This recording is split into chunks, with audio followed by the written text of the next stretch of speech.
My name is Gilbert Gallegos. I'm the Director of Communications with the Albuquerque Police Department. Today we will be reviewing what we know to this point about an officer-involved shooting that occurred on August 19th, 2025 at 10330 Hotel Avenue Northeast.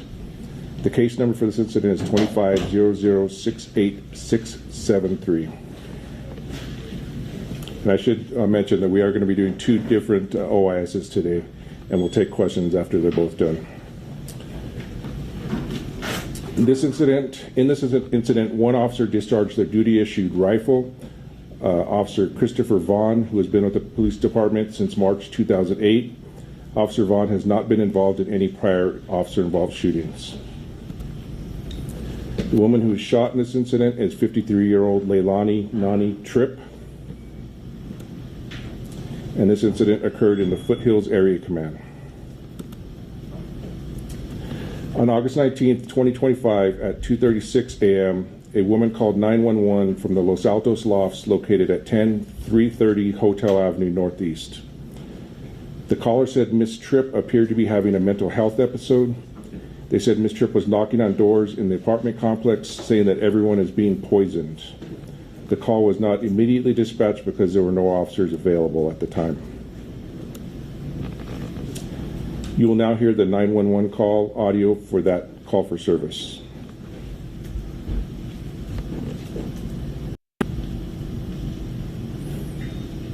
I have a neighbor who I believe is having a mental health emergency. Okay, what's the address? 10330 Hotel Avenue Northeast. I'm in 214. My neighbor's in 215. Okay. She's banging on the door saying that we're all being poisoned.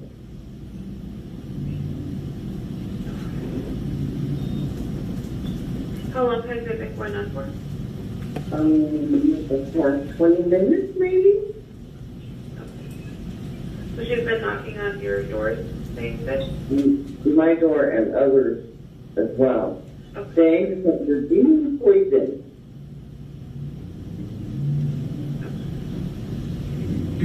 And she has had mental health issues before. Do you know her name at all now? Yes, her nickname is Tripp, T-R-I-P, but her name is Leilani. But I'm not sure what her last name is. But she's in 214, right next to her. And let me just get a description of her. Is she white, black, Hispanic, Native American? She's actually Asian, but she kind of looks white. Okay. And about how old is she? Just be 55-ish. And if I could just get a guess of her height and weight? Pardon me, I'm sorry. If I could just get a height, the approximate of her height and weight? She's little, so she's like 5'5", 5'4", and really skinny, maybe 100 pounds. Short chest.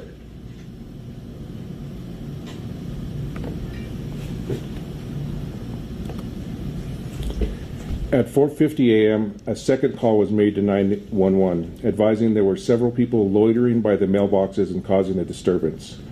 The caller said that there were two females and one male, and it appeared they were yelling at each other. Officers were dispatched at 4:54 and arrived on scene at 5 a.m. They cleared the call, and at 5:07, they advised that they did not hear any disturbances and nobody was located by the mailboxes. After clearing that call, officers took the first call for service that was still holding. Officers advised they did not observe any disturbances, and apartment 215 appeared to have lights off and was quiet. Officers cleared that call at 5:46. At 7:53 a.m., APD dispatch received another call from a resident at the Los Altos Lofts. The caller said Miss Tripp was causing another disturbance at the property. They said Miss Tripp was walking around the complex naked and had two knives in her hands. The caller said she took the knives from Miss Tripp and secured them in another apartment. You will now hear part of the 911 audio for this call. 911 emergency. Hi, I live at 10330 Hotel Avenue, and we have a lady out here that has been up all night, and she's carrying around knives. She's trying to slice her wrist. She's I'm trying to sorry, twist her. 10330 Hotel Avenue. Thank you. What is going on with this person? She is suicidal, and she's going nuts. She's walking around here naked, knocking on doors, Okay, so she's carrying around knives. right now? Yeah, we put a little Wait a bit minute, her. wait a minute. Hold on. Just answer my question, okay? Is she completely nude right now? Not anymore because we put a robe on her. Okay, so she's not. And I'm sorry, you said she's suicidal. She told you I'm going to kill myself? Yeah, she's telling everybody here to get a gun and shoot her. Okay. And she has a weapon in her hand? She did. She had 2 knives in her hand. We took those away and put them in an How long apartment. ago did she have those? Maybe 30 minutes ago, 20 minutes ago. We've been chasing her around the apartment complex. How long has this been going on? All night. This started How long has yesterday, it but been she going did on today? right now, about 45 minutes. Okay. Did she threaten anybody with a weapon? No. She's just knocking on everybody's doors, telling them that people are trying to poison us and she's just... Does she live there? Yeah, she does live there. She lives in apartment 215. Where is she now? We put her back in her apartment because she was naked. So we're standing outside her door.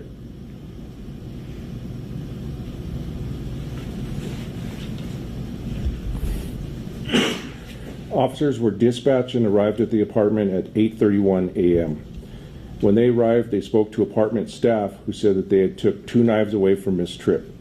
They said Miss Tripp had armed herself again with a butcher knife and was currently in her apartment upstairs. You will now see a clip from the officer's OBRD showing that interaction with apartment staff.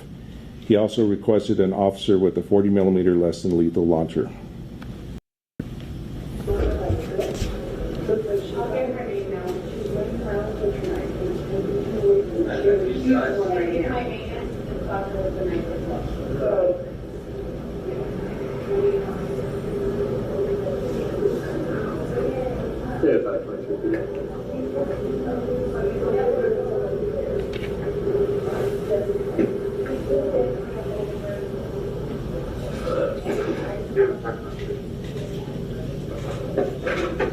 Is anybody with a 40? I guess this female's running around with a butcher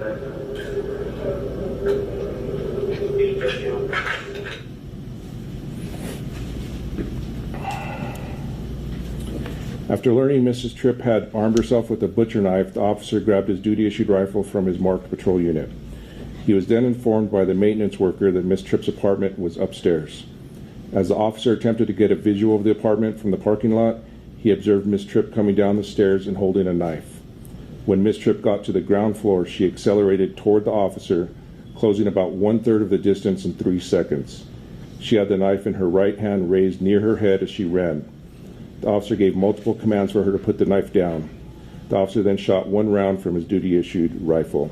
I'm going to play that clip right now, but you'll see pretty quickly, it's hard to see her from the stairwell, but she'll be walking down and kind of appear at a distance.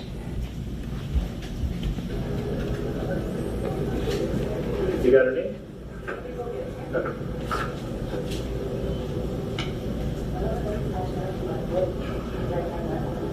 She was by your car? Is she like through here on the other side? She's upstairs. Upstairs. Downstairs. Hi. Put that down. Put it down. Put it down.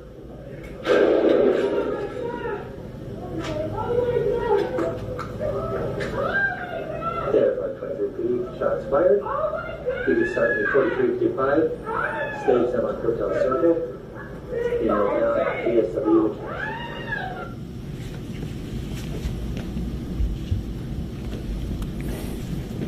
This is a still shot from the officer's OBRD, which shows Miss Tripp accelerating toward him with the knife in her right hand in what appears to be an attacking position. This is a clip of the backup officer's OBRD, which shows him grabbing his duty-issued rifle and then walking over toward the first officer. While walking over, the backup officer saw the first officer fire one round from his duty-issued rifle. You won't hear any sound for the first few seconds.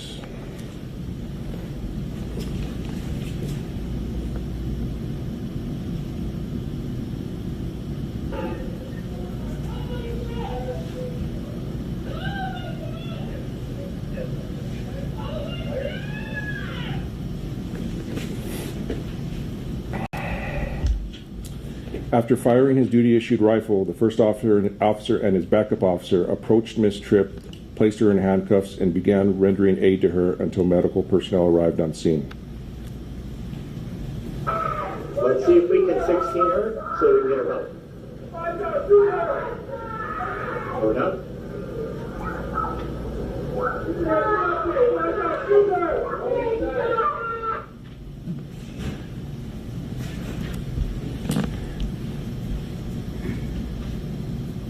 See, this is a still shot of the knife that was near Miss Tripp as officers approached to take her into custody and render aid. You can see that within the red box right there. And this is a photograph of the knife that was collected on scene. Miss Tripp sustained a single gunshot wound to the chest. Medical personnel arrived on scene and transported Miss Tripp to UNMH, where she succumbed to her injuries. Had Miss Tripp survived her injuries, she would have been charged with aggravated assault with a deadly weapon on a peace officer. Over the next several months, the multi-agency task force will continue to investigate and analyze this incident. Detectives will interview any new witnesses that come forward and complete any forensic tests at that point.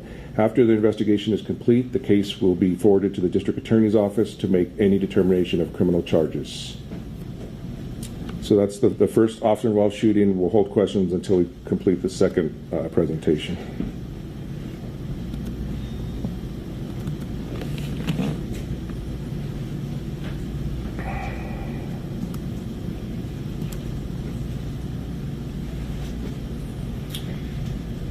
And this was the 11th shooting right here of the year that occurred at 12213 Manal Boulevard Northeast, and it happened on August 2nd, 2025.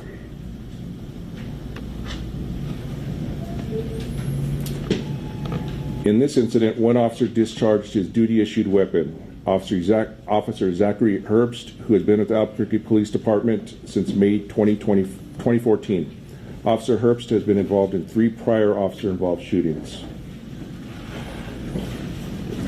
The person who was fatally shot was 33-year-old Martin Hernandez Lopez. At the time of the incident, Mr. Lopez had an outstanding warrant out of Kansas. The warrant was for local extradition only, and the base charge was assault and battery.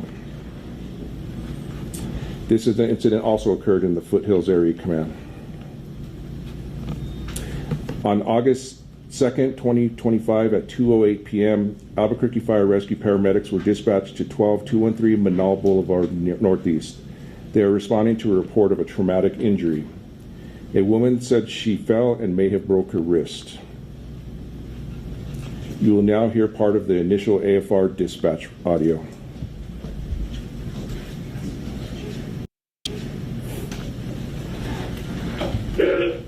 Albuquerque Fire Rescue, what's the address to the emergency?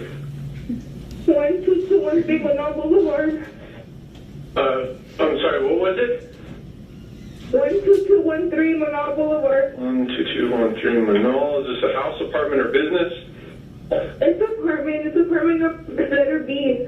I'm falling and I think I broke my wrist. Okay. Just bear with me. I'm going to get some help out to you. So letter B is in boy?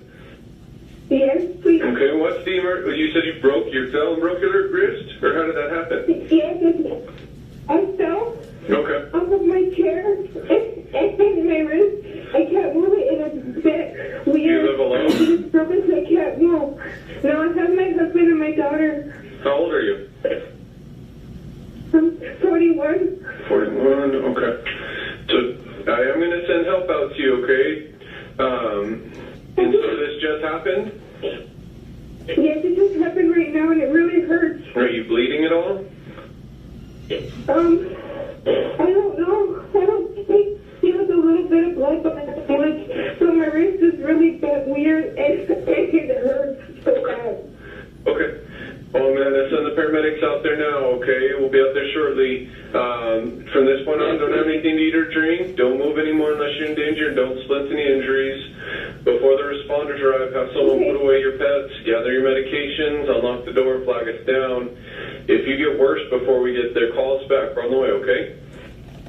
All right, thank you. You're welcome. Bye. AFR paramedics arrived at the home at 2:20 p.m. They said that they heard gunshots from within the residence and they were forced to evacuate the area and call APD for assistance. You will now hear part of that AFR to APD dispatch audio.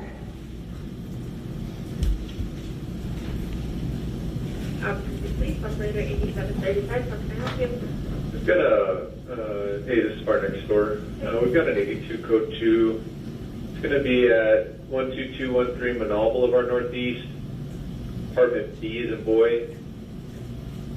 We've got 1221. 12213 Manal. Okay. It's an 82 code 2, and we've got shots fired. Our guys are getting out of the area. No description. It was a domestic. We were going out for a female who had broken her wrist. Said 5 shots fired. Okay. Unknown injuries right now. Okay. I'll get this set up and we'll advise. All right, thank you. Thank you. At 2:27 p.m., APD dispatch received a call from the woman. Gunshots can be heard in the background while she was on the phone with 911. You will now hear a portion of that 911 audio. 911 emergency.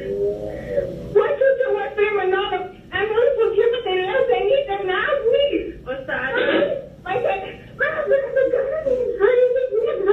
Ma'am, what's the address?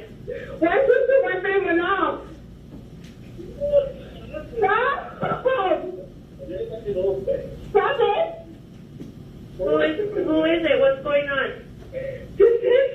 The ambulance was here and the fire truck, but they left me. They left me. I have a broken wrist and I'm in pain. Please just hurry, send somebody. Okay, what is going on? What's a gun? Who has a gun? My sister. What apartment are you in? B. B as in boy? Yes. Please hurry. Is he making threats with the gun? Yes. Just please hurry.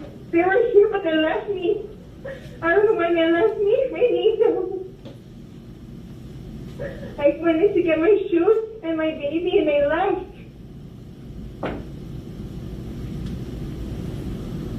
Okay, 12213 Manal, right? One sister, one coming up. Please hurry. Please hurry. I'm in pain. Where's your husband now? He's right here by the story. He's gunshot. Please just hurry. Please hurry. Please Okay, we're on our way, okay? Just hurry. Fast.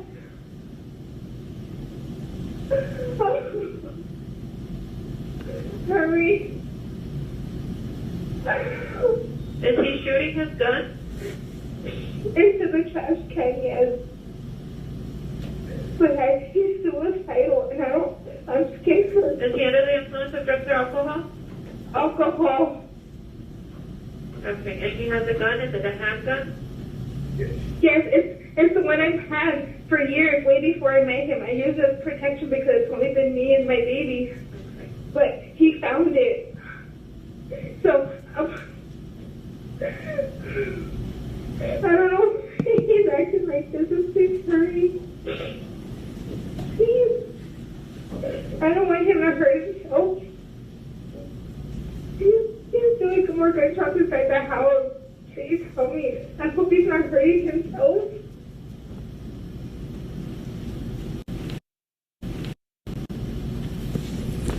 Officers arrived on scene at 2:32 p.m. and developed a force array.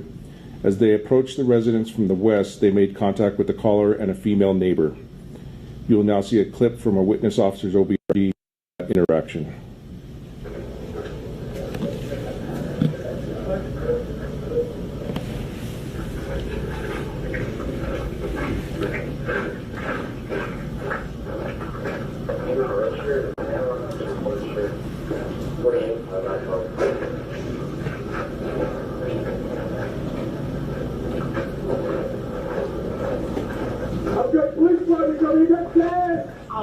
males inside the 20.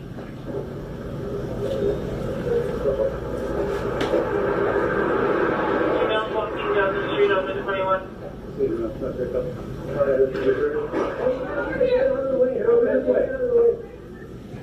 Move to the left. If I can get you guys up to Marine Park and all westbound lane traffic. Step over here.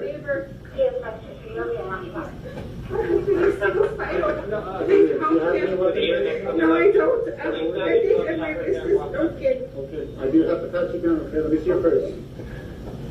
You have anything on you and you know about? Good. Back my hand and check your chest area, okay? Let that car go through and then go back down and block that intersection. Yeah, what's going on? Let's take our husband. He's speaking and he's so excited. Come on. Wrong with him, and I tried to stop him, and he pushed me, and I fell and I hit my wrist on his waist, and I think it's broken because it hurts really bad, and I can't move it, and it's been weird. We'll get respirator for you. We're going to walk all the way down here, okay? Keep going. We got to get you moving. Let's go, okay? Hey, sorry.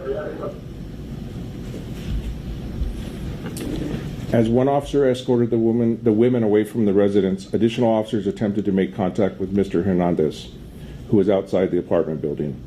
The approximate location of officers is indicated by the blue star. Mr. Hernandez's approximate location is indicated by the red X. At 2:39 p.m., officers saw Mr. Hernandez exit the apartment with the firearm in his hands. They began giving him commands to drop the firearm. Mr. Hernandez refused. You will now see a view of a clip of a witness officer's OBRD. Sorry.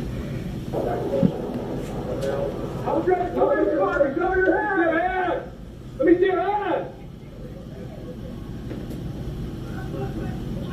I can't see anything. Come out this way to the street!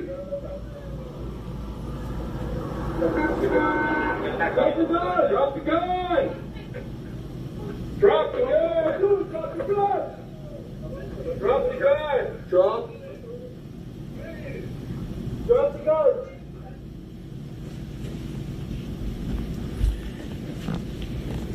After escorting the two women away from the residence, officers began interviewing them. During the interview, the woman who called 911 said her eldest adult son had removed her baby prior to officers arriving on scene. This is a clip from his OBRD during that interaction. Okay, are there any weapons? Oh, please, no, not in my house. Okay, does he have any weapons? Yes, he found my handgun. You found your handgun? What kind of handgun is it? It's a 9. He has it in his hand. I just saw it. So, there's a black handgun. It's 9mm. He is suicidal, so he wants them to hurt him. Please don't hurt him. That's what he wants. What started all this? He said she's been drinking. Yeah. He said that you're suicidal. Yes. And then what happened? So it started last night. I came home from work and he saw a little red mark right here where I scratched myself and he thought I was cheating on him. That it was a hickey, which is not a hickey. Is I just scratched myself. And then he hit those 3 pieces last night, so he completely lost it.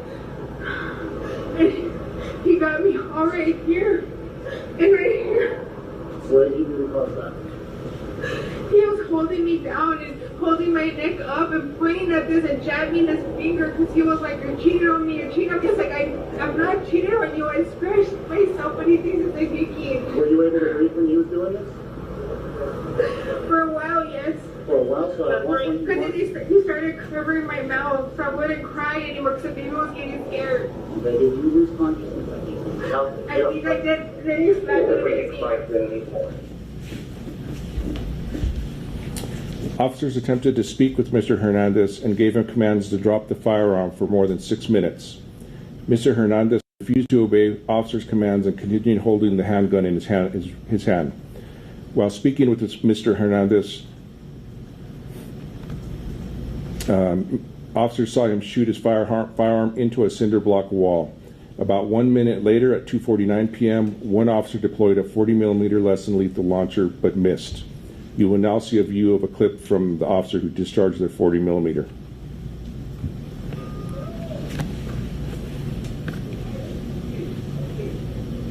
The report. I have them approaching from traveling. Hey guys, let me bump to you guys and I can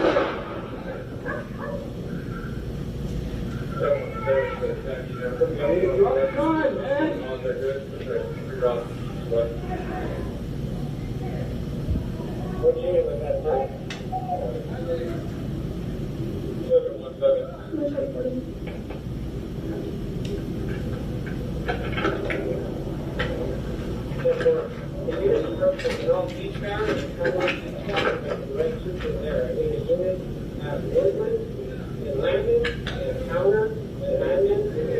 can't see what the truth is.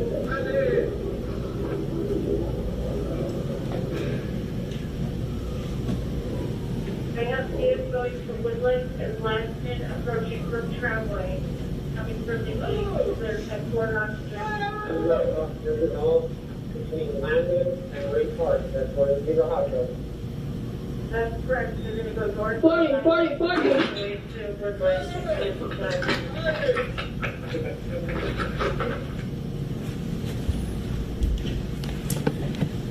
The red box in this photo highlights Mr. Hernandez's location as the officer discharges the 40 millimeter less than lethal launcher. 2 minutes after the officer discharged the 40 millimeter less than lethal launcher, another officer asked for another 40 millimeter round.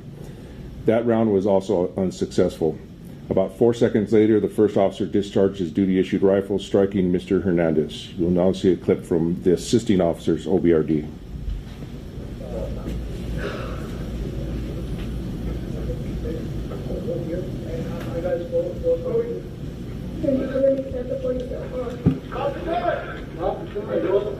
Go, go. Beat.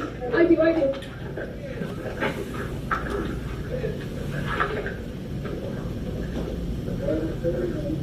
40, 40, 40.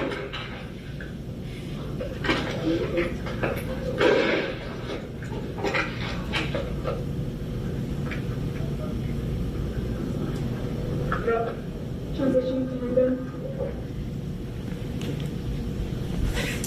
The officer who fired his rifle arrived on scene at 2:48 p.m. He formulated a plan on how to move officers from where they were staged and asked for an additional 40 millimeter less than lethal launcher to be used. The officer then discharged his duty issued rifle, as we just saw. We'll see that again here. Yeah.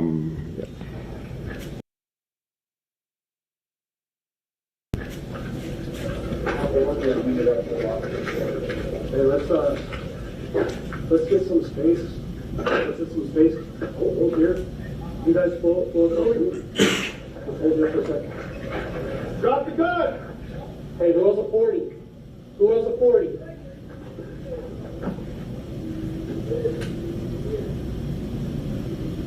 Go ahead and 40 him. 40 him again.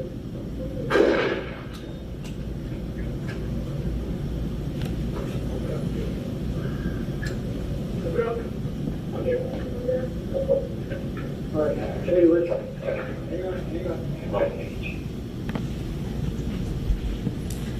This is a clip from the officer's OBRD that has been slowed down.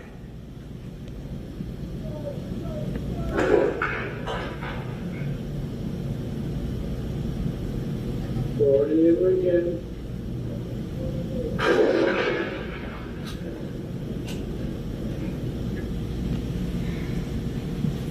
This is a still shot from the officer's OBRD, which shows Mr. Hernandez highlighted by the red box. You can see in the distance. He had his gun raised in his right hand just before he was shot.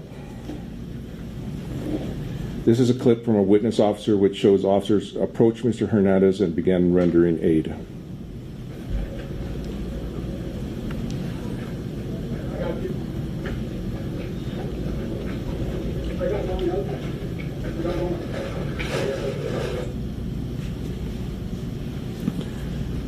This is a still shot from the witness officer's OBRD, which shows the firearm near Mr. Hernandez. There were 2 firearm magazines located near him. This is a photograph of the magazine containing 7 live cartridges that were collected near Mr. Hernandez. There was an additional loaded magazine inside the residence and empty magazine located underneath him.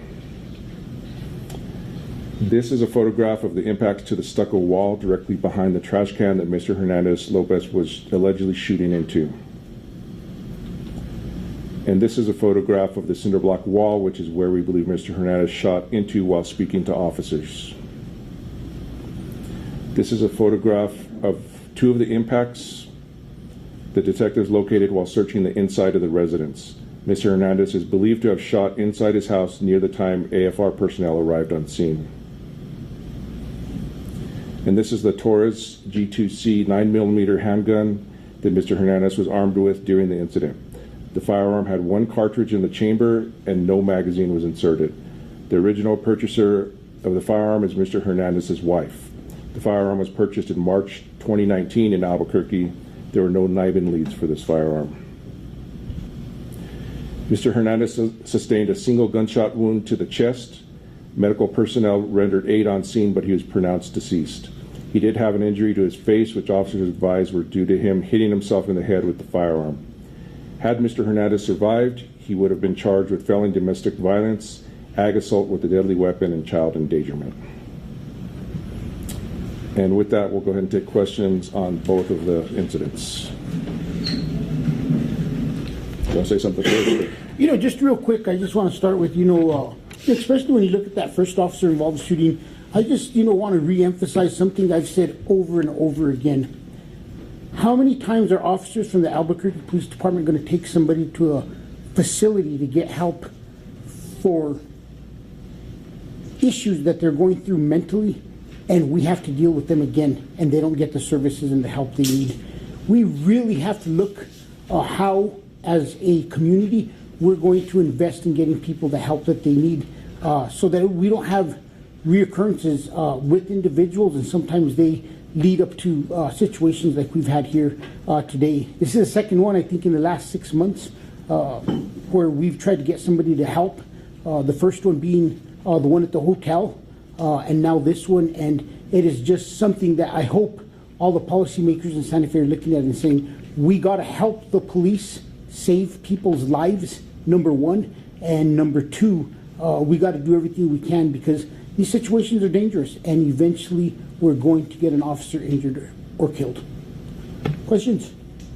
Yes. On this previous shooting, we spoke with HSI, and they said they had a couple interactions with Mr. Hernandez. Did they talk to you, or did you talk to them after this incident? I don't have anything on HSI. They may have added to detective level. Do you guys have anything? No. I'll look up, though. I get along with their SAC well, so I'll get a hold of them. Thanks. Yes? Was there a 40mm round fired at Ms. Tripp? On the first shooting? Yes. No. One of the things that occurred in that one, and I didn't see the full presentation, but officers had the understanding that the knife had been taken away from her and that she was no longer armed, and they were in the process of requesting for additional resources with the 40 when everything unfolded so quickly. We'll go here and then we're back. Are all officers involved still on administrative leave, or what's the status of them right now? They've returned to work. Gilbert, knew that answer. Nick? On the Hotel Circle shooting, was there prior interactions with ACS to prevent it getting to this level?